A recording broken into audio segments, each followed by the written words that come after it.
This is the Five Stars Podcast. Let me talk to you.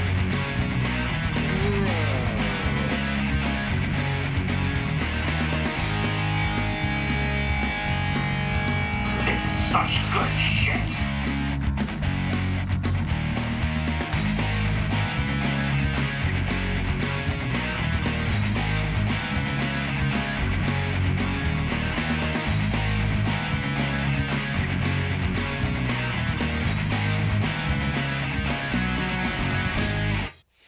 Friday. Indeed it is. Which means it's time for another classic installment of the Five Starr Wrestling Report podcast here on YouTube and Rumble each Monday and Friday to bring you new content and new material in the wrestling world, where we recap, complain, scream at the clouds. It all ends up turning into the same thing eventually. Of course, I merely kid. And if you'd like to hear more sarcasm and on-the-nose discussions, make sure to subscribe, like the show, and leave a comment down below to share your thoughts on everything we discuss now and going forward. There's plenty of sarcasm to come on this particular show because not only do we have AEW to talk about, but we are also going to be taking a look at an old ECW classic toward the very end. And there are plenty of satirical remarks to come when we get to that one. As per usual, though, let's talk about Dynamite first and get the modern wrestling talk out of the way before we get into the classic content, as we do each Friday for our retro review series portion of the program. And indeed, it's Wednesday night, and you know what that means. Time for AEW to come up with a new intro for their show. God almighty. How unoriginal can you get with the same old song and dance opening monologue every week? You think they get bored with it at some point? Our first match of the night was Jeff Hardy versus Bobby Fish in an Owen Hart tournament qualifier, with Adam Cole on commentary and Kyle O'Reilly and Matt Hardy at ringside, and with Sting and Darby in the rafters for some reason. In other words, we've got half the country signed to a contract right now, so got to make use out of them somehow. By the way, side note here, was this Jeff's first actual televised singles match in AEW? Obviously, I know he's done tags with his brother already, but to my recollection, I think this is the first actual singles match for Jeff in AEW. And now I think I know why they weren't in a hurry to put Jeff out there to work on his own. Yeesh. I mean, it wasn't atrocious or anything, but God, Jeff's conditioning is a lot worse than I last remember it being. And I don't know if Bobby Fish just wasn't the best opponent to put him in there with, because, I mean, Bobby's seen better days too. I mean, he's not the youngest guy in the world.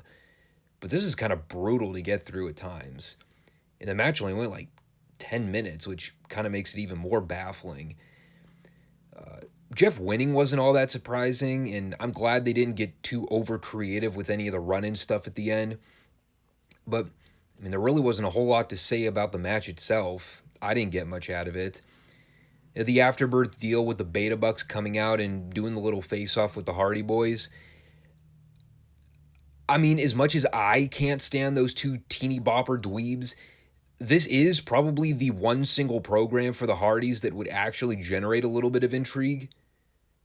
Instead of saddling them in a go-nowhere undercard feud with Andrade's posse of clowns. And I'm still trying to wrap my head around why it took them so long to get to this point.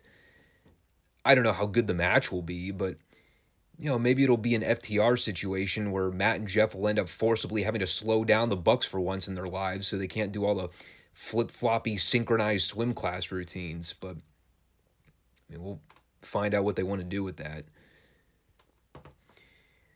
And speaking of AEW, reverting back to the same old boring format every week, Guess they've found their designated Blackpool Fight Club 6-man slot.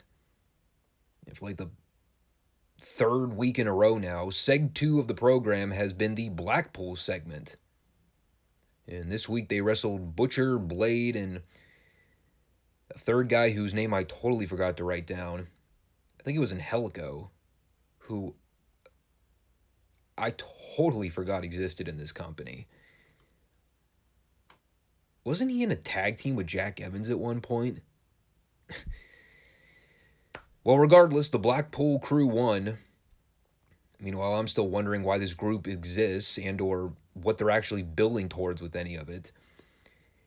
I will say, that video pre-tape they aired beforehand with William Regal doing the training sessions with all three guys, that was fantastic. It was well produced. Regal's fucking awesome. I still don't give a shit about this group, and I still prefer Bryan Danielson having great singles matches with everyone instead of being saddled in this mid-card purgatory of the tag division. You know, at least Danielson actually stood out when he was wrestling on his own, and he was actually a great effective heel on television. Now he's just a dude in another AEW faction. Or maybe I'm just crusty and out of touch. They did a quick deal in the back with the Jurassic Express doing the face-off with Ricky Starks and Powerhouse Hobbs. Basically, Jungle Boy wants a shot at the FTW title before the heels can get a shot at the tag belts. Because, you know, that makes sense, right? Babyfaces making demands out of the heels before they can even challenge for the belts. And wow, what an incentive for making us want to pay to see these guys actually feud for the tag straps. Jungle Boy making the challenge for a fake unrecognized belt. And I guess it should be noted that amidst them already kind of phasing Starks and Hobbs away from Keith Lee and Swerve Strickland, they're still looking for revenge from their last outing. Or maybe it's another lame excuse for them to do a three-way for the belt at the pay-per-view because Tony Khan needs to try and book 800 guys on a pay-per-view card. Okay, now I know they're ribbing me. So, we have the big hot opener, asterisk next to that one for this particular week, followed by the Blackpool Fight Club match in Seg 2. And now I know for a fact that last week that they had the Wardlow match directly afterwards. So this week, same exact thing. It's like I was watching a replay of last week's program in its entirety. Points for originality, I guess. Anyway, they kind of spoiled the load last week when MJF did the backstage interview to set this one up. Everyone knew it was Big Cass, and that's exactly what we got. Or whatever he goes by in Impact Wrestling, William Morrissey. And I don't know if I've ever done too much of a deep dive into Cass's career, but I remember when he was over big in NXT. The whole pairing with him and Enzo, that was one of the hottest acts back in the day. And while both of the guys had their own separate issues behind the scenes, when those guys were on camera and they were doing their little shtick together, the people always popped for it. They were never going to be like a main event level act in WWE, but they perfectly suffice as the curtain jerker crowd pleasers. Yeah, that is until Vince got a hold of them on the main roster, and you know the rest by now. Morrissey's in phenomenal shape. I remember right before he left WWE, his health had not been all that great. He had a lot of personal issues he needed to get sorted out, and props to him for taking the initiative to get himself straightened out. The visual of him towering over Wardlow by a good 7 to 8 inches wasn't exactly appealing if the goal was to make Wardlow the star, but, you know, I also understand the story they're running with, so I can look past that. Biggest pop of the entire show for me was the marks and the crowd starting a "We want Enzo, no we don't" chant. Especially when the "no we don't" chant drowned out the former. As a big guy match, it was passable, and I am trying to actively get out the pros of this because I like Wardlow. I love MJF. This has been a great story they've crafted with these guys over the last couple years, and they've been taking this feud seriously from the jump. But I talked about it last week, and I'll say it again. If their goal is to get Wardlow over as a monster powerhouse, if they're trying to make him their version of Goldberg, the last thing that Wardlow needs to be doing in his matches is selling. It doesn't make sense. It's completely unproductive booking, and all it does is drain the crowd and turn them off from the action in the ring because the people are not buying Wardlow selling under any circumstance. There's no reason the match needed to go as long as it did, and there's certainly no reason why Wardlow couldn't have just gone in there and steamroll Cass in like a minute flat. And no offense to the guy, but Cass isn't exactly a household name that people are going to lose sleep over seeing get squashed in short order.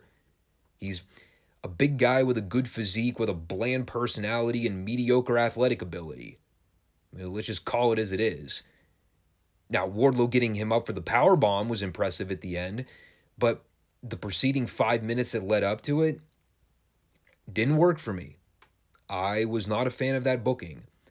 And judging the crowd reaction it was getting the longer the match went, seems like it didn't work for them either. However, this is probably one of the very few circumstances with AEW where I can say, fuck the match, because everything that happened after the match was perfect. In fact, it was so perfect, I completely forgot about all the problems I had with the actual match. That's how perfect this was. Because Wardlow is standing in the ring with his wrists outward toward the security geeks, like he's ready to be cuffed and taken away. And as soon as I saw those guys all filing into the ring, I started smiling because I knew exactly where this was going. And boy howdy, this was fucking awesome. Sure enough, Wardlow looks at them and goes, "No, fuck you." And he starts pounding and cleaning shop on all of MJF's security, which promptly leads to MJF trying to send out more security, who Wardlow also pounds into obscurity. And there's like at least 15 to 20 of these jagoffs all trying to run to the ring to restrain Wardlow. And Wardlow's laying them all out like dorks, wrecking shop, throwing them all around. And with each passing second of seeing these bodies get laid out, these people went ballistic. They were so happy to just see Wardlow be fucking Goldberg. He's not selling. He's not wasting his time making valiant underdog comebacks. He's just wailing on dudes, laying out all of MJF's security. He gets on the mic and he lets him know that he's not stopping until he's out of his contract. At which point MJF tells Wardlow that they'll have the match, but he's got to agree to Max's stipulations in their contract signing, which will be happening next week in the most magical place in all the world.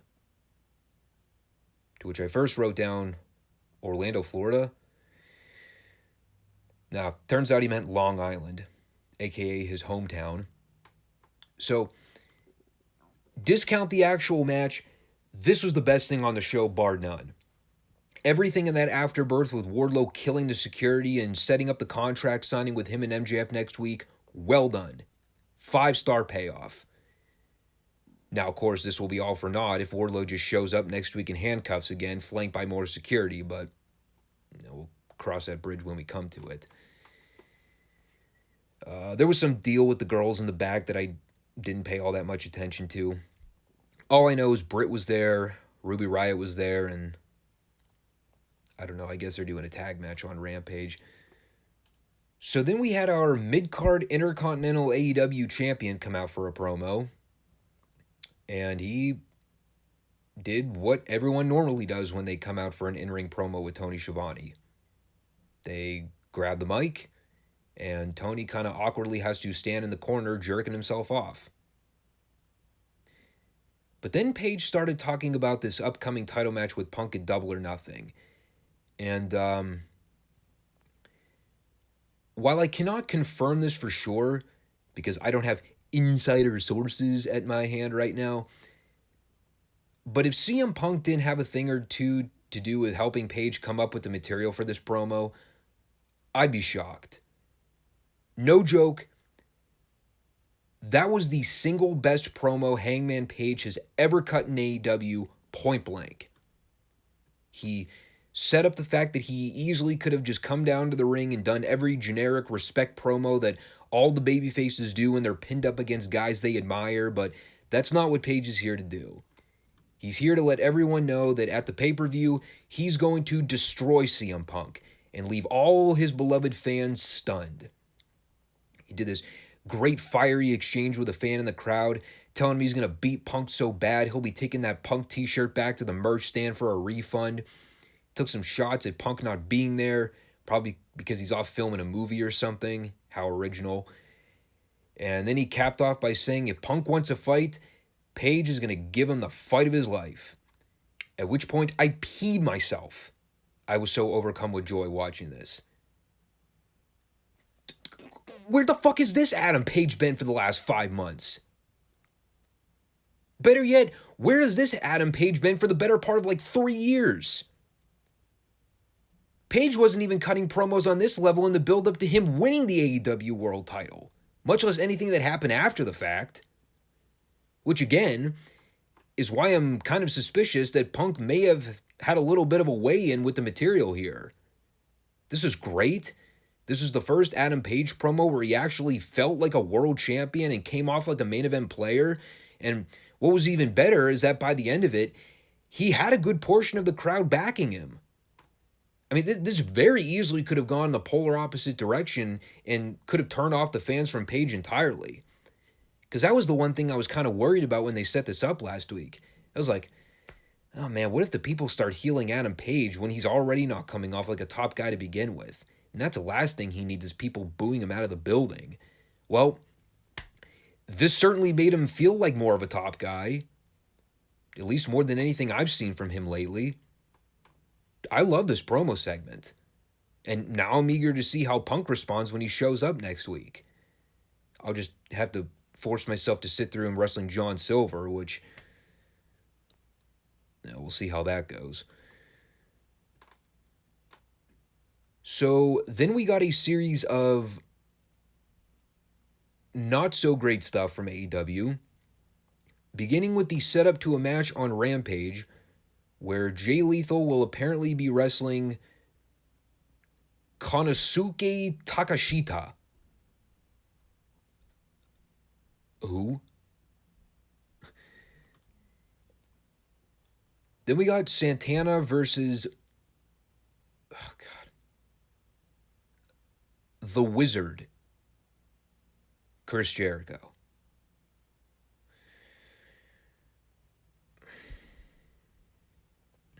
Yeah, I don't get it either. It was also at this point in the show where they decided to show the replay of the Fireball angle last week on Eddie Kingston. And had they not actually shown that little clip during the intros, I would have probably completely forgotten they ever did that angle. That's how uneventful it was. An angle that used to be some of the heaviest and dirt worst things that a heel could do to a babyface in the wrestling business. In 2022, it's just another part of the show. So anyway, Jericho, in his 937th gimmick in AEW history, he wrestled Santana, and I don't know. I've totally given up. Honestly, though, like, I just really didn't have a whole lot to say about it. Jericho has had go-away heat with me for a long time now. This whole JAS faction is fucking awful. I don't even remember the last time I saw Santana work a singles match on this show, much less a match, period. I don't know, they did stuff. The heels tried to hit the ring at the end, but Santana tried to fend them all off. And the finish saw Matt Retard, or whatever his new name is, get involved on the apron. And then Santana does the stupid babyface trope in wrestling where he just stops what he's doing so he can stare at the guy on the apron so the heel can set up his finisher. This feud sucks. And then we had the Gun Club and the Acclaim scissoring each other in the back.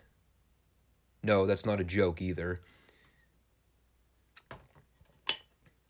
And oh God.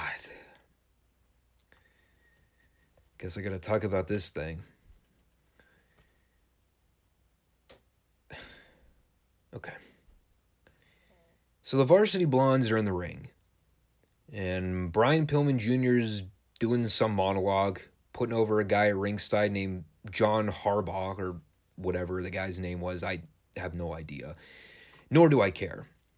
All I know is there are like 3 or 4 points during this Pillman promo where they just randomly cut to a shot of him in the crowd, and literally all he's doing is just standing there blankly. Probably thinking to himself, what in the fuck is this guy rambling on in the ring about? So anyway, Pillman calls out the House of Black, and of course they all come out doing their Undertaker-inspired ring entrance, appearing and disappearing and shape-shifting and posing. And finally, they get to the face-off, where the heels are surrounding the faces in all corners of the ring. Julia Hart's backed into the 4th corner, and they stand there, and they stand there, and they stand there some more, and then finally the heels just jump the faces and lay them out like geeks. So way to go, Varsity Blondes. Your plan failed epically. And then Malachi gave Julia Hart a chair so she could tease hitting Griff with it. Because, there's absolutely no way on God's green earth that a grown 220-pound man could fend off a 110-pound girl when she could barely hold up the chair to begin with, but we'll look past that. So anyway, Julia couldn't wheel herself to do it, so Malachi rips off her eye patch and then outrun the Death Triangle for the save. Because this feud must continue. This fucking sucked. And by the way, note to the AEW crew, whoever's booking it, Tony Khan, I don't care. Julia Hart turning heel on the Varsity Blondes and aligning with the House of Black, nobody cares. Just, no one cares. We had a Jade Cargill pre-tape in the back with Red Velvet, Kiera Hogan, and Mark Sterling. That was a thing that happened. I did catch Red Velvet say something about qualifying for the Owen Hart tournament, at which point I totally forgot there was a women's version of this tournament that's also taking place. And speaking of the Owen Hart tournament, Dante Martin and Ray Phoenix had a qualifier. I guess this was Tony's video game segment of the week where he just decided this match would sure be fun in a virtual reality, so let's do it on television because it'll be equally as great. It was straight out of the Nitro playbook. They did a bunch of cruiserweight spots. It was all high, flashy, no-sell offense. And if you are into that style and you enjoy all the no-sell gymnastic stunt show routines, you probably enjoyed it. If I'm being frank, it was a lot tamer than I thought it would be. I mean, if you want my honest opinion, I'll just throw this out there because, I'm trying to be somewhat objective in my view here. If Tony really wanted to change things up a bit and take a risk, he'd have booked this match in the opener. Especially if you're trying to attract new eyeballs to the screen. I thought it would have been kind of interesting to see if they could garner any additional viewership by opening their show with one of those cruiserweight style matches like we used to get in the Nitro days. Because, it wasn't as ludicrously fake and choreographed as I thought it would be, considering the participants. I've been highly critical of the Lucha Bros matches in the past, and, Dante Martin is someone that I've always said can do all the cool athletic stuff, but he's got the personality of drywall. Now, granted, there were some incredibly ridiculous things I saw in this match that just made me roll my eyes. The major one being the spot at the end, where Dante and Phoenix do the cooperative top rope Spanish fly into the center of the ring, where they land on their feet and then they just stood there looking at each other. That was dumb. But, this is what the AEW marks like. This is the kind of wrestling they find entertaining, and good for them. Neither of these guys are ever going to draw a fucking dime in this sport, but hey, if they can do 450 somersault planchas and corkscrew twisty dives and no-sell everything in the book, it'll get a pop. And it's all that really matters in wrestling anymore is the pop. Then we got a goddamn great women's segment. And you heard that right. It took them almost 3 whole years to do it. It took the right 2 girls in the right place at the right time under the right circumstance to get there. But Thunder Rosa and Serena Deeb knocked it out of the park here. We got the great Thunder Rosa babyface promo that we should have gotten the week after she won the belt from Britt. We got her laying out the challenge to Serena Deeb, saying that she wants to fight the best competition in the world. And Serena comes out. She tells Rosa that they could have the best women's division in the entire world, but in order to do that, the best wrestler has to be the champion. And she basically tells Rosa that everyone talks about the fact that Serena's on a whole other level than any other female athlete in the business today, which is 1000% documented, undeniable truth. There's absolutely no denying that in 2022, the best female wrestler, the best female worker, the best overall female talent in the wrestling business today is Serena Deeb, regardless of the company. And you can all take your Charlotte Flairs of the world and shove them up your ass sideways. Fuck that overrated POS. Serena Deeb has actually shown she can work a wrestling match without noticeably botching a spot. And when this was all over, they made me want to see the match. It sucks that this is the only women's program AEW can really do at this point that'll make me give a fuck, but better late than never, right? Now all Serena needs to do is work on her makeup game and we'll be set for the pay-per-view. And then we got the main event to crown the undisputed Ring of Honor Women's Champion. And if you're sitting there wondering, how did we get to this point where they needed to crown an interim women's champion in Ring of Honor to begin with? What was the backstory? How did Mercedes win to become the interim champion?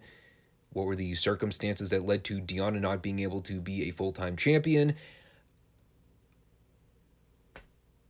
I've got nothing. I have no answers to any of these questions. The answer is I didn't watch Ring of Honor at that point, so fuck me, I guess. I get no context.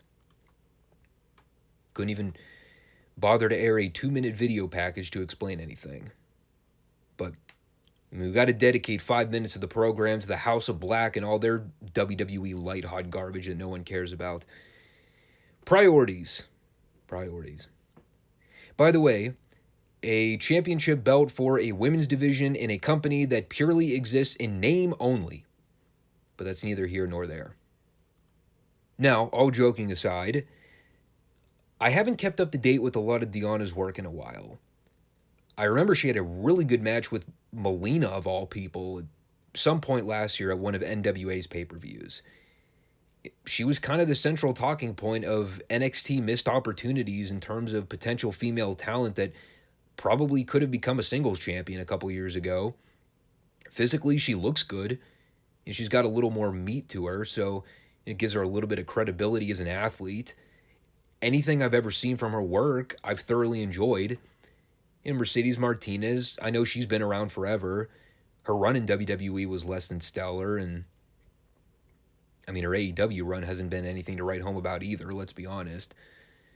So, in all fairness, all I really had to go on here was seeing what they were capable of doing in the ring together, and it was okay. It was a serviceable top-of-the-hour match if you're really trying to make a stretch. But as a main event, I mean, for one, they never really got out of first gear. Deanna worked Mercedes' arm for a little bit, but I wasn't exactly on board who the face was and who the heel was to begin with.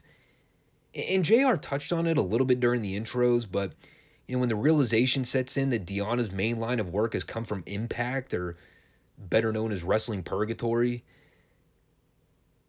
I mean, God, it's just so hard to get invested in it.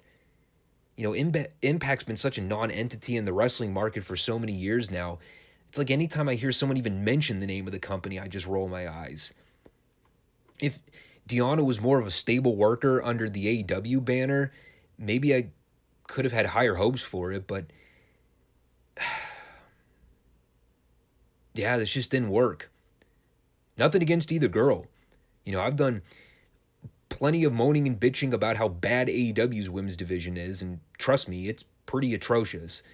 But, at least they made an effort to put two girls in there that could actually work. Two girls that looked like they belonged on national cable television. But, I already talked about my problems with Tony Khan's handling of Ring of Honor since he bought the company, so I'm not going to get into that here. But watching this match play out in full effect, this is just further validation that everything I said about that is ringing true so far. There's nothing remotely enticing about anything Tony's done with Ring of Honor, and unless he has something bigger in store down the road that he just hasn't explained to us yet, other than, hey, look, here are a bunch of random former ROH talents showing up to work a match on Dynamite. I'm already kind of over the whole thing. Speaking of being over it, I mean, that'll wrap up the Dynamite report, I guess. Believe it or not, the strongest stuff on the show I saw this week were mostly promos and angles, as opposed to the actual matches, which I know might kind of feel odd for an AEW show, but the MJF Wardlow angle was phenomenal. The Hangman Page promo was the best thing I've ever seen him do as champion, hands down. And I really liked that Thunder Rosa Serena Deeb promo on the stage.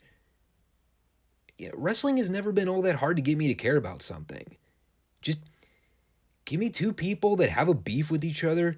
Give me a story and a rhyme and a reason to care. Don't overly embarrass the business or make a mockery of anything, and chances are I'll be on board with it. I know it seems like I constantly come on here and hate and complain about everything AEW does, but when they hit home in the right areas, I make sure I acknowledge it. I've already accepted that there are very few things in AEW that are going to naturally appeal to me as it is, but when those good things show up, they can be really damn good. Some of the best things I see in the wrestling business, period. And they had a couple of those this week. So there was an effort, and I can appreciate that. So normally, this would be the part of the show where we transition over to NWA World Championship Wrestling on the TBS Superstation. But as you can tell by looking at the title of the show this week, we don't have a WCW show to recap. And factoring in that the ECW show is going to drain enough energy out of me by the time we're done reviewing it, let me get this world-class recap out of the way first so I can savor the pain and punishment until the end. And that's by no means hinting that this was a bad episode of world-class TV. In fact, this was a really damn good episode largely. The main event was probably one of the better world-class main events I've seen them do, and that's not just because it factored in a gimmick match. And because they dedicated about half the show to the main event six-man, they kickstarted everything here with Bill Mercer giving us the rundown of the participants in the main event, which included Kerry Von Erich, Chavo Guerrero, Iceman King Parsons, and all three members of the Freebirds, while they were also playing wacky 70s disco music in the background, which was highly unfitting. But we'll get to that match shortly because there's plenty to say about it. Our first match was the Ugandan warrior Kilmala versus Tolyatsu. As we learned last week, not only are they spelling his name Kimala on the show, but even Mercer is going out of his way to enunciate it. It's an interesting dynamic here because up until this point, Kamala was being presented as a heel on the show, particularly with his association with General Skandar Akbar and Devastation Incorporated. Meanwhile, in this match, the whole story of the match involves Kamala chasing after Arman Hussein at ringside, who kept blowing obnoxiously into that little whistle gimmick he carries around. And I guess I should note, for those of you that haven't been following the review series closely or don't have much memory of this period in the business, Arman Hussein was a pretty well-established heel by this period in '83, and they had been doing the little faction warfare story with the entirety of Devastation Inc. versus Arman Hussein and Yatsu. So in hindsight, it's hard to say it was an actual faction feud. And as I've talked about before, the story between Skandar Akbar and Arman Hussein was essentially heel versus heel by default, since Akbar was also an established heel in '83, because he was doing crossover work in Mid-South around this point with Ted DiBiase and Hacksaw Duggan. So anyway, Kamala finally gets a hold of Hussein in the ring. He snatches the whistle and starts choking him in the corner. By the way, side note here, we also had a whistle incident play out on the ECW pay-per-view that we'll talk about later on. What that show really needed was Kamala chasing the motherfucker around ringside and doing exactly what he did to Hussein here. Sadly, we didn't get that. Anyway, it leads to Kamala splashing Hussein and flattening him like a pancake. And then Yatsu comes in from behind and whacks Kamala over the back for what ended up turning into a double disqualification, even though Kamala did absolutely nothing wrong here. Regardless, it was a fun little angle. The whole thing went less than 5 minutes and wasn't much of a match to begin with, so you can't really call it anything more than that. And of course, afterwards, Kamala goes ape shit with the kendo stick until Akbar and Friday come in to try and calm him down. You know, I've talked about it before, but I'll keep saying it because I know there may be some newcomers to the channel that have never heard me talk about it before. Kamala was a one-of-a-kind character around this time, man. And the fact that this guy showed up all over the country in various promotions, various regions from '83, basically all the way through mid to late '90, you know, it goes to show how much of an impact and a legacy he left in the business. I always hated the WWF cartoon version of Kamala when he was a babyface, and the whole Dungeon of Doom thing with Kevin Sullivan and WCW was pretty bad. But Territorial Run Kamala was a great monster heel. I highly recommend people go back and watch his work from the early to mid '80s if you really want a better perspective on just how great Kamala was. And speaking of General Akbar, he did a promo with the Mongol at his estate.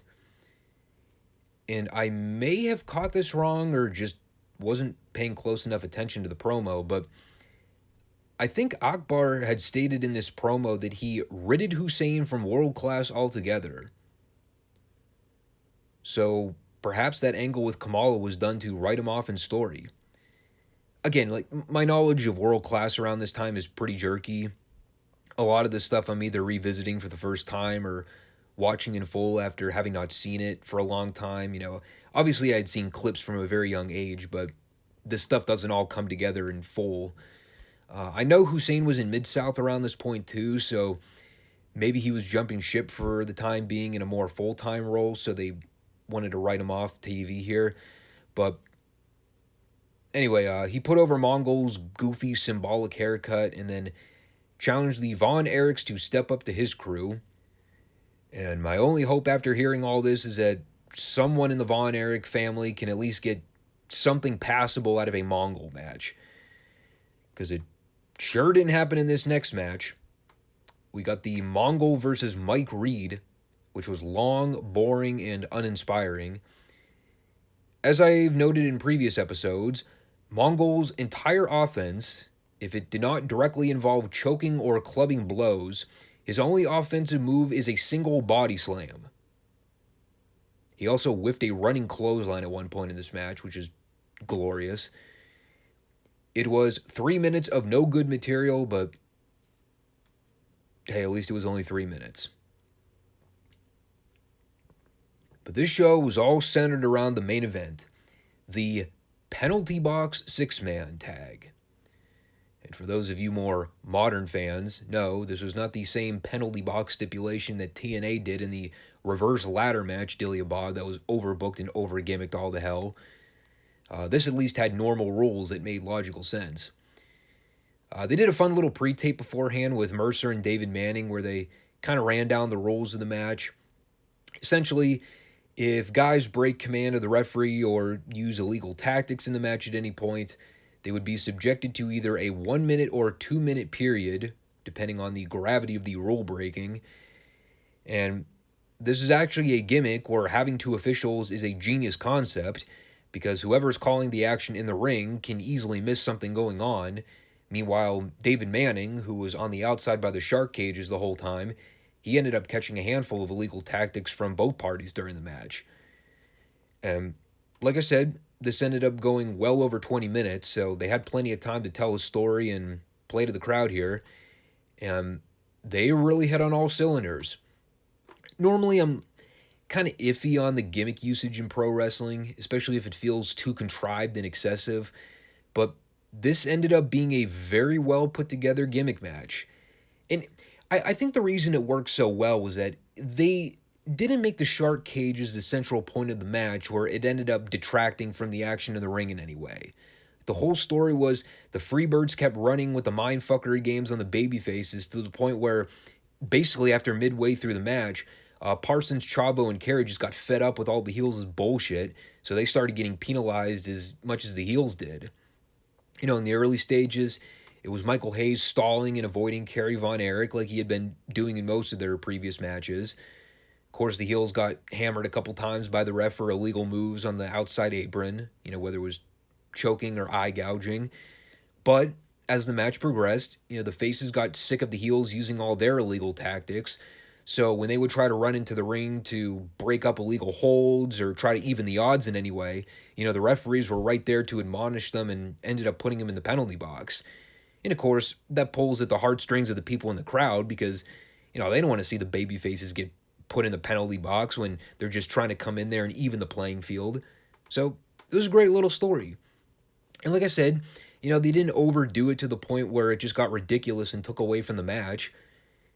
It's funny too, watching this all play out in real time. Like, the only thing that kept coming to mind while I'm watching this, you know, if they had a penalty box stip for like every tag match in pro wrestling today, I think every match would have to be thrown out as a no contest because there'd be no one actively competing in the ring at a given time. They'd all be in the box for rule violations. Maybe that's some AEW ought to gimmick up with their matches. I will pay to see a Lucha Bros Beta Bucks rematch on pay-per-view if they had a penalty box stipulation to it. And the match just gets ended in a no contest because all four guys get thrown in there. I should note here too, you know, the thing that made the latter portion of the match work, you know, once they started getting the baby faces in the box more often, is that it allowed for more room to breathe in the heat sequence. You know, because while the heels are at the numbers advantage over the baby faces, they could also mock the faces in the shark cage while they're just basically standing there watching it all happen. So that was another great element to the match. You know, by the end there, things end up getting a little chaotic, and it led to a great finishing sequence. Buddy's working over Iceman, and Gordy tags himself in. Michael Hayes is getting let out of the heel penalty box at the time, and as soon as they open the door, he actually ends up slamming it right into David's head. So he takes a bump on the concrete, and while Gordy has the Iceman up in a body slam position in the ring, he actually ends up rolling through for a small package on Gordy and pins him clean. And of course, that immediately leads to the afterbirth where the heels start ganging up on the faces. And at this point, Chavo is actually still locked inside the shark cage on the babyface side of the ring, so he's unable to run in to make the save because, you know, David's knocked out and he's the only one that has a key. So Terry and Michael give Carey the stuffed package pile driver. Iceman is still selling the beatdown he took earlier. And then finally Chavo gets out of the cage. He makes a beeline for the heels and then runs them off with a chair. Just all great stuff. Really well done. It's simple pro wrestling that doesn't need to be overcomplicated for the sake of it. Yes, you know, the shark cage gimmick was there, but it ended up allowing for them to build some nice little angles out of it. And at no point in the actual match did the cage gimmick detract from the ring action. Of course, I never expect anyone to book something right like this in the business today. I wouldn't trust Tony Khan to book this thing if he went back and watched this thing and fuck himself. He'd still let the boys get carried away and make a mess out of the whole thing. As far as I know, I don't think we've ever seen a concept like this replicated at any other point in the business. We obviously see subsequent shark cage gimmick matches, but that'd usually be something like having the manager get locked in the cage at ringside to prevent interference or something. But like the penalty box match concept, I can't recall a time ever seeing this done in any major wrestling organization. Obviously, I alluded to it earlier. TNA put their own little spin on it down the road, but it was already a gimmick match inside another gimmick match alone, and it was way too convoluted and goofy, and I was never a big fan of it, especially when Russo was booking the shit. Yeah, but this definitely could have served as an attraction match on a pay-per-view event or a live special if they would have come back to it on a bigger stage. Not that I'm advocating for more gimmick matches in wrestling, because I think I've seen enough of those as it is, but when done in moderation and under the right circumstance, this is an example of how you do them right. Great show, though. Can't hammer that home enough. The main event is definitely a recommended watch list match for anyone that enjoys well-booked angles and stories in pro wrestling. And again, man, we talk about this whole Freebirds Von Erich story and how they beat this horse to death over a period of like 2 years, but goddamn were the people white hot for it. No matter what the match card iterations they came up with, these people loved these Freebird Von Erichs combos. And of course, hindsight is 2020, and the novelty eventually wore off once they tried to keep this going for like another year and a half after this. But from late 92 up until where we are now, May of 83, this was the feud of the territories. The most white hot that any wrestling company was working with right now in terms of top storylines and top programs. It was certainly one of the Freebirds' most notable feuds and programs they ever did. Made him a shit ton of money, I can tell you that. Well, that was an experience. Now I know why I absolutely hated pro wrestling in the late 90s. And trust me, that's not just because Russo was booking Nitro on the other channel. So, as noted previously, there was no archived World Championship Wrestling episode from May 3rd, 1986. And last time, when there were a series of world-class episodes that did not make it to the Peacock library, we ended up doing retro reviews that kind of played into the This Day in History category of reviews. And when I went to check out significant pay-per-view events that happened to take place on the date May 3rd, there actually weren't too many notable events that took place on that day in history, aside from a few New Japan events from the mid-90s. However, I have talked about the minimal exposure I've had to the original ECW back in the heyday, due to, a conglomeration of things, quite frankly. For one, their shitty television time slot, which, if I'm not mistaken, aired sometime on the East Coast at like 1 or 2 in the morning on Friday and Saturdays. And at that point, I was still in grade school, so there was no way on God's green earth my parents were letting me stay up that late to watch wrestling. And thank God they didn't, because I think they may have saved me a few brain cells in the grand scheme of things. And my parents were never too finicky on the whole blood and violence thing in wrestling. I, on the other hand, just never had a natural gravitation toward that style of wrestling by this point in the 90s. If I wasn't watching Nitro or Raw around this time, I was watching old Mid-South or NWA or AWA videos, whatever I could get my hands on or whatever my brothers had recorded or had access to.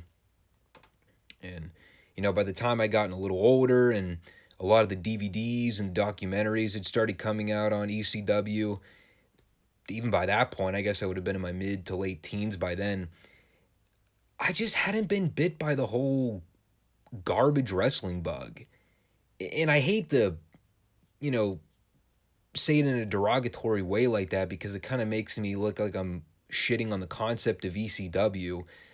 But, I mean, the nutshell summary of my experience with it, I hated ECW. I didn't like the concept. I didn't get it. I never understood the appeal of guys needlessly hurting themselves for real. And the whole violence for the sake of violence kind of turned me off from a lot of modern wrestling as a whole as I got older and, started watching guys adopt those old ECW tropes in their matches. And I understand it was a fad. Looking back and thinking about the idea of the higher intensity ring style, just incorporating weaponry and riskier car wreck stunts into matches, it was a newer concept in the 90s. The business had somewhat evolved away from the cartoon characters, and the business kind of called for a radical shift in terms of what fans were gravitating toward around the time. WWF had been doing the outdated hokey gimmicks for most of the 90s. WCW had dipped their toe a little bit into the hardcore concept, but, not to the scale that ECW was around 94 and 95. Hardcore fans wanted something innovative, something fresh, and ECW is kind of that calling card for a lot of people. I get it, but it wasn't for me, nor was it ever going to be. You kind of think back in time around the point ECW came up, people have drawn the comparisons with Paul Heyman running ECW and Jim Cornette running Smoky Mountain. Again, even by the mid-90s, I was watching more of Smoky Mountain Wrestling than I was ECW. I think WWF ripped off and executed better on the hardcore concepts more effectively in ways that Paul Heyman was never going to be able to, given ECW's budget and star power. That was also kind of the genius of Vince McMahon. He was the king of taking someone else's idea and reforming it and making it his own in ways that superseded what the originators did. As it pertains to the actual ECW Wrestlepalooza 98 pay-per-view, I think I touched this on the last couple podcasts in the build-up, but I never actually saw this show in full. I had seen highlights of the Sabu RVD match over the years and their various high-spot shenanigans, but beyond that one match, I went into this one totally blind. And by the time it was over, I came out of it blinded by absolute horrors that I had witnessed on my screen. The first match of the night was the Full-Blooded Italians, which at the time consisted of Little Guido and Tracy Smothers, and their manager Tommy Rich, taking on the team of the Blue Meanie and Supernova.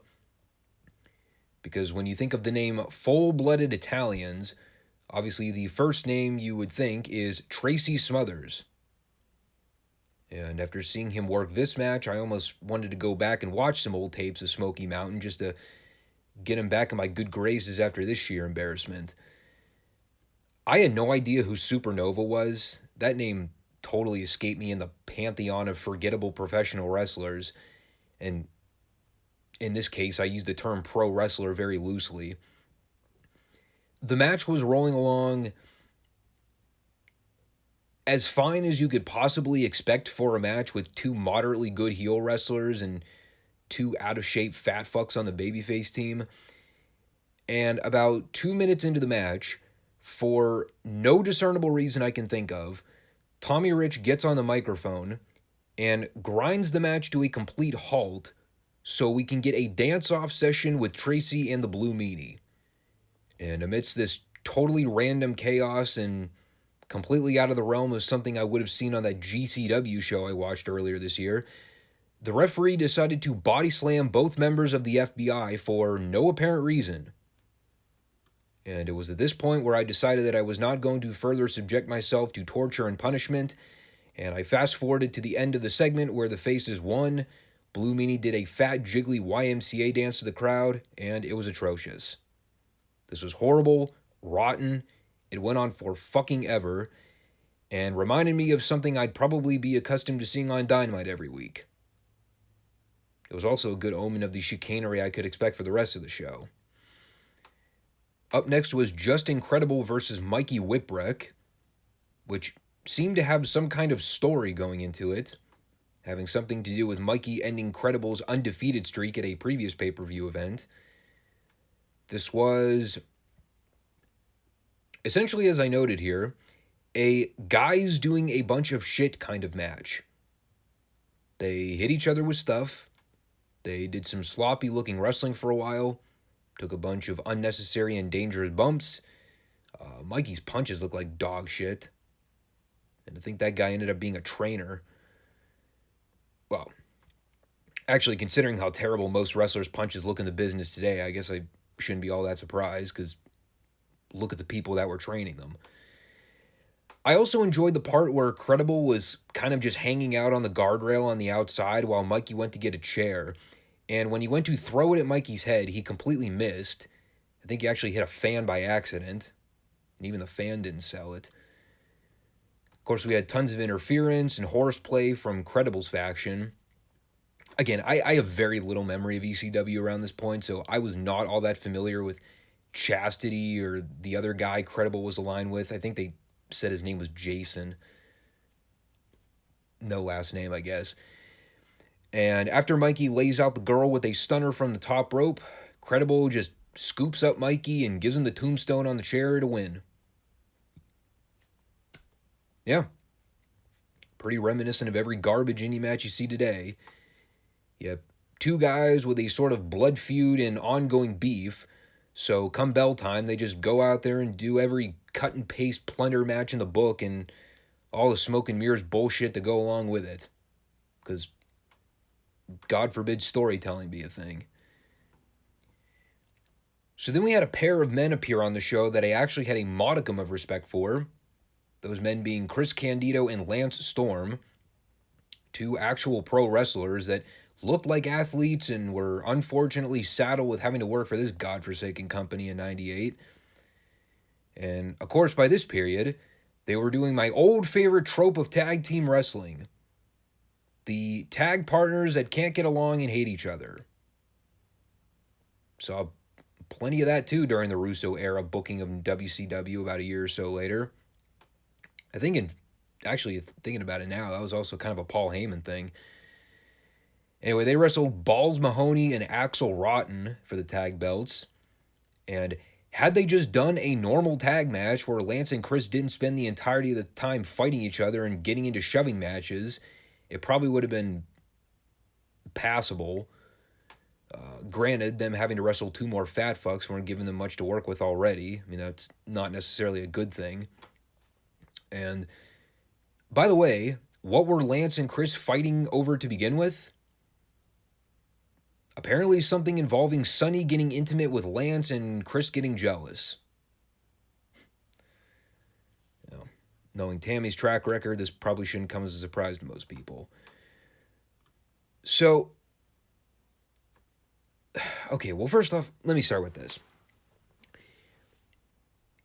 It's one thing to do the story of the tag partners that can't get along, as fucking retarded as that story is and has always been.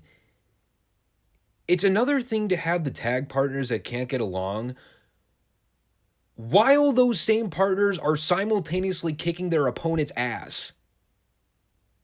Not to mention the fact that the tag team that is on the same page in this match are the baby faces, and they still get beat like a drum in the end. Way to make your good guys look like complete fucking buffoons. I mean, the whole thing was atrocious. Like the opener, it went on for about 8 hours longer than it really should have. The character dynamics were all kinds of screwed up in this match. The action itself was abysmal. I mean, fans spent most of the match chanting "Free Ric Flair," who I think around this period was getting into a shouting match with Bischoff on the other station over contract disputes. The point is, no one was even paying attention to anything that was going on. No one bothered to sell a goddamn thing. The babyfaces looked like absolute dorks, not being able to beat two guys who spent the entire match arguing, and the crowd did not give two shits about anyone involved. And quite frankly, why would they? I mean, I wouldn't know who to cheer for in this match had I watched it live. Now, let's put some of this on the back burner for a minute. Let's get away from the ranting and fuming outrage. Let's talk about Chris Candido for a minute. His story is a tragedy. When you go back and read about his health issues and the complications in 2005 with the leg surgery that ultimately led to the blood clot incident that caused his death shortly thereafter. But as a talent, I had first gotten a chance to watch him work in Smoky Mountain and a little bit of his work in WCW in 2000 right before they closed shop. I always liked Candido as a worker. In a lot of ways, I think his death had a heavy impact on Tammy in latter years. Again, I kind of threw her under the bus a minute ago, but her story is a tragedy in and of itself, and I shouldn't overlook that. But, Candido's death is something that gets commonly brought up in discussions from a lot of boys in the business today. And he's one of those names that never gets a bad word spoken about him. He's always been a great athlete. He took himself seriously. He absolutely earned the spots he got throughout his career. Just wanted to mention that as part of the review here because Candido is a name that gets brought up sparingly. And, while he wasn't a megastar or a main event draw or anything like that, he's still a notable and respectable talent. After this, we had Joey Styles bring out the Legends for whatever reason. I have no idea why. But those local legends ended up being a very out-of-shape junkyard dog, Dirty Dick Slater, the original Masked Superstar, so we're led to believe, and Bullet Bob Armstrong, who at least at this point looked like he was in moderately decent shape. I mean, this wasn't too far removed from his days in Smoky Mountain, so, he at least still looked like he was moving fine. And aside from me shaking my head looking at JYD's condition at this point in his life, there wasn't a whole lot to the segment beyond, hey, look, everyone, legends, attractions, big names, guys that are 10 times the star power that we have in our company right now. Cheer, everybody. And they did. And then they all left. So one of the main stories for the event was the conditioning of Shane Douglas, who at this point was the ECW World Heavyweight Champion. And going into the show, he already had one foot out the door because he was basically on his way out to take time off for surgery. And going into the event, he had a badly injured left elbow, a fractured plate in his cheek, and something else with the roof of his mouth. I didn't entirely catch that part. But he comes out for basically a semi-shoot style promo where he's bitching and moaning about guys taking extended time off or minor injuries and still collecting big paychecks. He's ranting about the World Wrestling Federation, which he outright name drops on live pay-per-view, talking about how Shawn Michaels didn't pass the torch to him by dropping the Intercontinental belt. And I don't know, he's doing this horribly elongated Triple H Raw promo circa 2000. Finally, Taz comes out to shut him up. He tells Shane to remind everyone who crippled and injured him to begin with. And after Shane refuses to hand the belt over, they end up getting into a brief fight, which leads to security running down to restrain Taz and haul him out of the building through the crowd in handcuffs. There was also something here involving Bam Bam Bigelow getting involved. Him and Shane were part of a group around this point, so I guess that's why he was out there. And right before they cut back to the ring for the next match, they show the quick pre-tape of Taz getting tossed into a cop car in cuffs and getting taken off while he kicks out the rear window with his foot. It sounded painful. And beyond me just writing down logistics of things that happened in this segment, I did write a little spiel about Taz, back when he was in shape, mind you. But, even with the minimal exposure I got to watching ECW, if you were to ask me to rank some of my top favorites to watch, Taz would probably rank pretty high up on that list. Man, I still remember when he showed up in the WWF in 2000, had that debut match with Kurt Angle. That was the hottest Taz had ever been in the company before they totally fucked him up and relegated him to mid-card purgatory. But, the reason he was so over, beyond the fact that, if I remember right, he debuted in New York, I think it was at the Rumble pay-per-view, wasn't it? Well, regardless, Taz was a big star in ECW. He was a phenomenal talker. The shoot MMA Steiner-inspired gimmick got him over like $1 million when he came back from that severe neck injury in 95 and started gaining a lot of traction from the crowd. There was a legitimacy to Taz that, I mean, in all honesty, you could probably compare a lot to what got Goldberg over in WCW with the fans. There was a form of realism that you could just buy with him as a worker that separated him from a lot of other guys in the locker room around that point. And, the other thing, too, that this was around the period where the MMA-inspired gimmicks were really kind of starting to take off more in mainstream wrestling. This is right around the point where Ken Shamrock and Dan Severn were starting to gain traction in the WWF. So, while the actual segment here didn't really do a lot to impress me, I did want to draw attention to Taz because, even watching him in AEW with his association with Powerhouse Hobbs and Ricky Starks, you can tell he works very closely with those guys. There's a lot of his persona elements that I see reflect on that Team Taz faction, especially with Hobbs. I spend copious amounts of time putting that guy over anytime I see him on television because that dude's a megastar waiting to happen. Just, they need to shit or get off the pot with him over there, but that's beside the point. So, cutting back to the ring, Bam Bam Bigelow and New Jack had a garbage plunder match, and I chose that point to take a quick break and try to recollect my sanity. Once I saw New Jack come out with the garbage can and he dumped out the Godzilla action figure, that was where I tapped out and said, nope. I subject myself to enough of this bullshit on AEW most weeks. I'm good.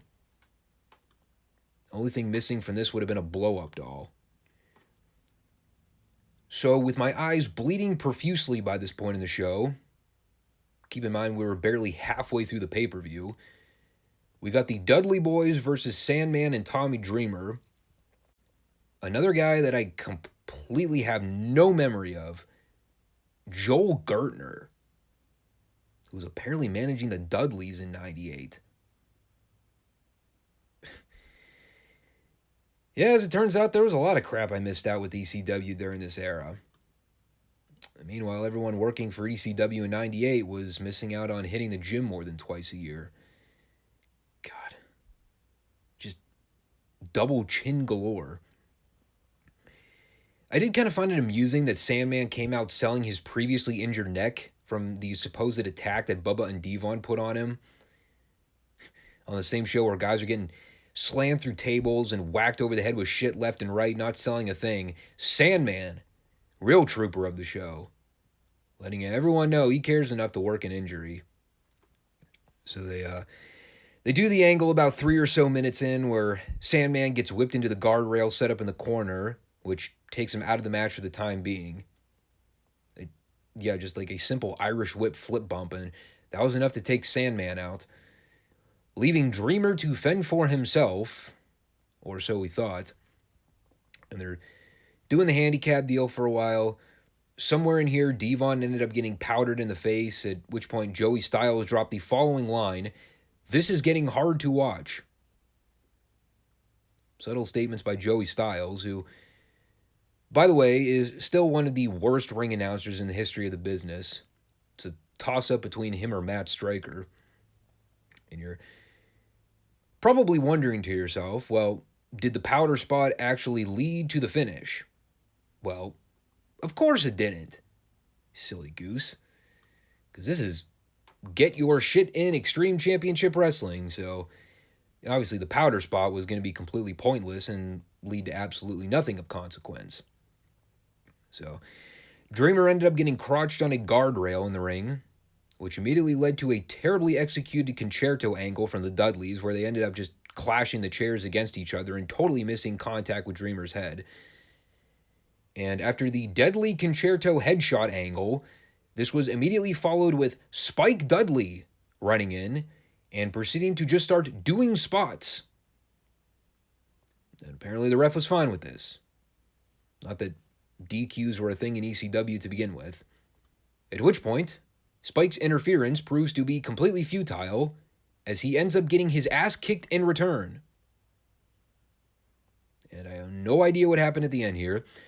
All I remember is Sandman ended up coming back down to clean house with a kendo stick, and then he and Dreamer hit the Dudleys with a face-front DDT combo to win. give the match a dud if I were a kind human being, but because this show has sucked the ultimate cock of cocks at this point, I give it 2 middle fingers and an anal probe for extra reinforcement. Then we had probably what the show's remembered most for, Sabu versus RVD for the TV title. Actually, before that, we had a Bill Alfonso pre-tape in the back where he was screaming about who he was going to manage. And between the shaky camera, the terrible audio, and Alfonso's teeth, I skipped ahead because I was trying to legitimately not vomit on my computer while I was watching this. And this match also had Jeff Jones as the referee. Oh, yes, the dreaded Jeff Jones. Oh, my. What were they thinking, having Jeff Jones ref this match? And for those of you asking, who is Jeff Jones and what did he do that caused such an uproar with him officiating this contest? I have no idea. And we got about 5 minutes into this match with Alfonso blowing that goddamn whistle every 3 seconds. I ended up having to actually legitimately watch the rest of this match on mute. Otherwise, I was going to have a fucking aneurysm. Now, I did want to note the backstory going into this because this was the one match that I had a little bit of pretext, having watched the highlights of it years later and having seen some of the video packages for it. The story basically goes, Sabu was originally slated to wrestle Bam Bam Bigelow for the belt going into the show, but they did a match prior to the pay-per-view where RVD had won the belt from Bigelow, which threw a monkey wrench into the equation because Sabu and RVD were tag partners and friends going in. Well, tag partners and friends in the sense that Paul Heyman's booking it, so they were also not necessarily on good terms. So they begin the match with the old back and forth standoff exchange where they do quick reversals on each other. And I shit you not, one of the first angles they do in this match, for no reason, RVD stops the match to grab a microphone and try to pin the crowd as saps for buying into the idea that him and Sabu are actually going to have a wrestling match for the TV title. At which point, he proceeds to try and raise Sabu's hand, and I guess to paint the idea that he and Sabu actively plotted to swerve everyone and not do the match. And then Sabu ends up swerving Van Dam by jumping him. At which point they proceed with the match. So if you're needing clarification on anything here, such as, was this supposed to be a planned out deal with both guys before the match, but Sabu swerved Rob back? The answer is, I have no idea. And also, if you're trying to ask me who are the intended faces and heels in this match, dude, don't even get me started. I'm out to lunch. In the history of professional wrestling,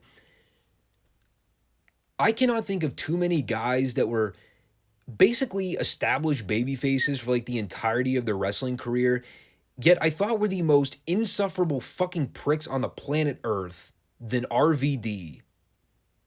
I never liked RVD. I always thought he sucked. For those of you that are going to say, well, Tommy, you say you like Matt Riddle and he's just a low-rent RVD knockoff. To which I respond with, I disagree. Because at least Matt Riddle's shit looks good, and he can at least get through a wrestling match without either horribly botching something or recklessly hurting someone like RVD's done countless times throughout his career. And believe you me, there was plenty of the usual RVD botching here. Not that Sabu was a well-oiled machine from bell to bell. I appreciated them being sure to film the spot where after Sabu gives RVD the top rope Rana through the table, they make sure to keep the camera on Sabu to show him vomiting on the outside floor. Lovely. So, this match is memorable, mostly for the simple fact that it went for the full 30 minutes to a draw, which meant that both guys were going to be having to pace it so that they actually had room to build and let the match grow. Well, at least that's what you would have expected from two well-established professionals that know what they're doing. But here in amateur hour, they proceeded to have a 30-minute do a bunch of meaningless hardcore shit match. I honestly don't even know where to start with this. Should we begin with the multiple botched table spots, including the 2 attempted spots where they set up the table between the guardrail and the ring apron, and Sabu failed to execute on both attempts? And both men looked like they died upon impact in both spots? Or how about when he went to set up the table in the ring, but one of the legs gave out, so RVD just hit him with a leg drop from the top rope, and Sabu just splatted right on the folded table? I already mentioned the vomit spot, but I would also be remiss if I didn't mention that on top of the multiple finisher kickouts and completely redundant near falls, neither guy even attempted to sell each other's moves. I'm not shitting you. There's a period around the 20 to 25 minute mark where RVD had hit a series of frog splashes to Sabu, one of which he had put Sabu through a table, and Sabu was immediately back on his feet less than 2 seconds later, hitting a springboard dropkick off the ropes. You know, then I look back at this card and skimming this over again. Is it possible to give every match on a wrestling show minus 5 stars? Man, if so, I think this might be a candidate. Of course, by the time we got to the 30-minute draw, I just looked at my screen and went, fuck off. I mean, like I said, it's not even like it was a well-constructed 30-minute Broadway either. There's no fluidity or coherency to anything they did. They got more blown up as the match went on. It's good to know that all these years later, my thoughts on RVD haven't changed a pinch. He's still an overrated POS. Yeah, God almighty. Yeah, I remember back in like the early 2000s reading how much people raved about how awesome this match was. And I mean, to be fair, it was probably a spectacle at the time considering the circumstances, but God almighty, you know, watching this with modern eyes, I mean, even AEW's hardcore no-sell clusterfucks have more ring psychology than this did. This is horrible. How people gave this match rave reviews, even going back and looking at it under a microscope in 1998 when it first happened, still boggles my mind. I mean, I guess the standards weren't all that high anyway, but dude, give me a break. And with the little attention and patience I had left at this point in the program, the main event was Shane Douglas and Al Snow for the ECW heavyweight title. And funny story about Al Snow, for those of you that forgot about this. When Al returned to ECW for his second run after his brief stint in Smoky Mountain, he had started to gain a lot of traction with the head gimmick. And they even went so far as to hand out the mannequin heads at ECW live shows and pay-per-views because of the popularity he was gaining around this point in 98. This ended up being one of his last appearances under the ECW banner before he left for the WWF that same year. Dude was over like wildfire with the fans here. So, of course, he ended up doing the job at the end, but what can you do? I did note the sign from the hard cam angle that read, "Hey franchise, my hands, your ass." Gay. This match was, I was going to say gay. No. It was less compelling than the entrance, if we're being honest. It also could have just been that I was already over this pay-per-view by the time we got here. As noted earlier, you know, Douglas went into this with a series of legitimate injuries, so I mean, he was already handicapped as it was. He wasn't really going to be able to do a whole lot. They had some rough spots with chairs where, like, Douglas tried to give Snow an atomic drop, but Snow just kind of fell awkwardly into the chairs and barely budged them. And even the crowd chanted, "You fucked up." Of course, by the end, they threw out the cavalry to get involved. You know, Bam Bang and Chris Candido tried to run interference.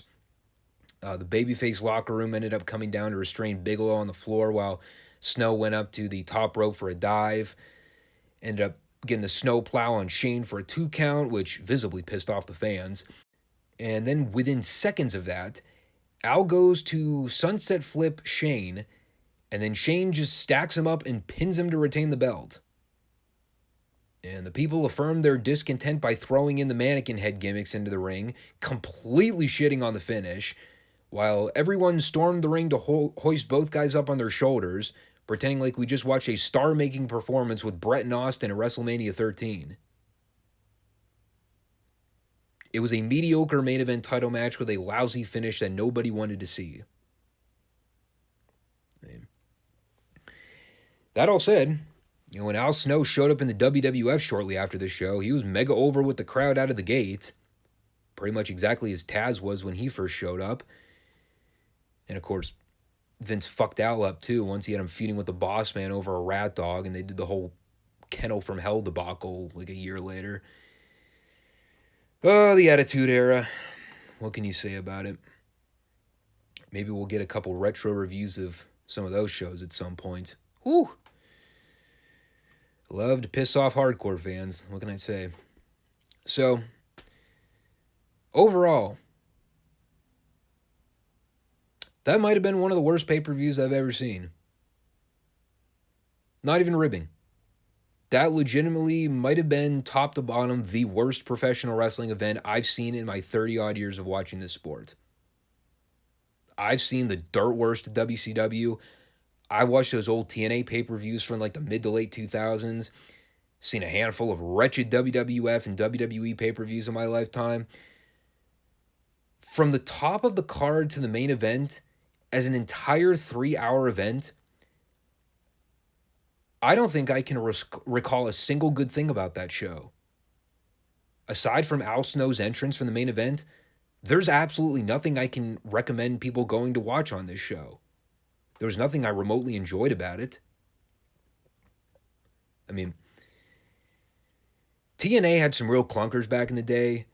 WCW, like that late 99 to 2000 era, that was some of the worst pay-per-view events I could ever recall in modern recorded history at the time.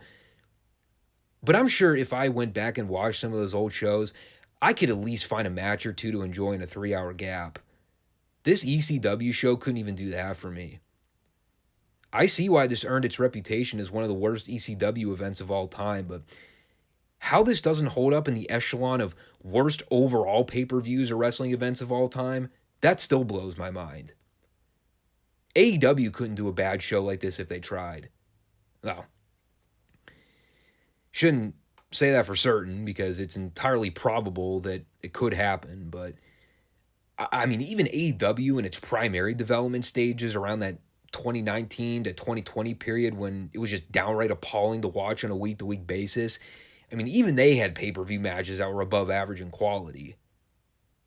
And while I will never say for certain that we won't ever dive back into ECW archives at some point on this channel, I think this might be the last one for quite a while. I needed a heavy detox after watching this fiasco play out.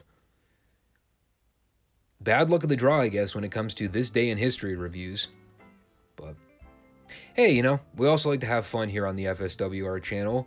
So if you enjoy the ranty, roid rage kind of recaps where we just entertain ourselves and poke fun at wrestling stupidity, maybe you found some enjoyment out of this one. And we'll be sure to poke more fun at wrestling stupidity this coming weekend when we run down AEW Rampage and NWA Power.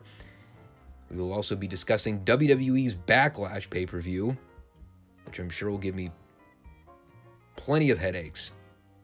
All for Monday's podcast episode. I'm also sure the pay-per-view will go something like, 7.5 hours because it's WWE. So brace yourselves, children. Until then, thanks for tuning in. Take care, all. Peace.